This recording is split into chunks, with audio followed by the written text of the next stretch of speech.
যে ইসরায়েলে এবার সরাসরি ক্ষেপণাস্ত্র হামলা চালিয়েছে ইরান। তেল আবিবে ব্যালিস্টিক সহ অন্তত 200 ক্ষেপণাস্ত্র ছড়ে তেহরান। হামলার কিছুক্ষণ আগে বিষয়টি যুক্তরাষ্ট্রকে জানায় তারা। তবে বেশিরভাগ ক্ষেপণাস্ত্র আকাশেই ধ্বংস করে দিয়েছে ইসরায়েল। এদিকে তেল আবিবে 2 বন্দুকধারীর গুলিতে অন্তত 8 জন নিহত হয়েছে।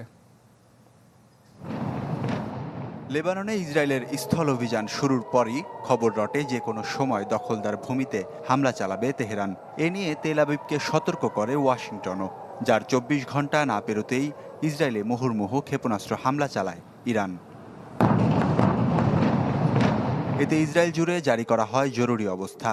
সুরক্ষিত বাংকারে আশ্রয় নেন দেশটির মন্ত্রিসভার সদস্যরা।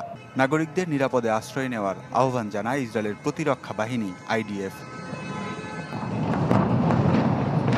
ইসরায়েলের শক্তিশালী প্রতিরক্ষা ব্যবস্থায় আঘাত হানার আগেই ক্ষেপণাস্ত্রগুলো ধ্বংসের দাবি তেল আবিবের। ঘনিষ্ঠ বন্ধু রাষ্ট্রকে রক্ষায় সর্বোচ্চ প্রস্তুতি নেওয়ার কথা জানিয়েছে যুক্তরাষ্ট্র। ক্ষেপণাস্ত্রগুলো আকাশে ধ্বংসের নির্দেশ দেন মার্কিন প্রেসিডেন্ট জো বাইডেন। ইরানকে ভয়াবহ পরিস্থিতির হুমকি দিয়েছে মার্কিন প্রতিরক্ষা দপ্তর পেন্টাগন।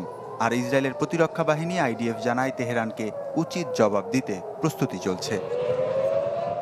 গাজায় গণহত্যা, হেজবুল্লাহ নেতা হাসান নাসরুল্লাহকে হত্যার জবাব দিতে এমন হামলা চালানো হয়েছে বলে জানিয়েছে ইরানের অভিজাত সামরিক বাহিনী Islamic Revolutionary Guard Corps IRGC।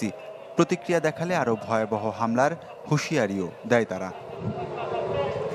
তেল আবিবে হামলার খবরে লেবাননের রাজধানী বৈরুতের রাজপথে আনন্দ মিছিল করেন লাখো মানুষ। ওয়ালিউল্লাহ ফারুক, চ্যানেল 24।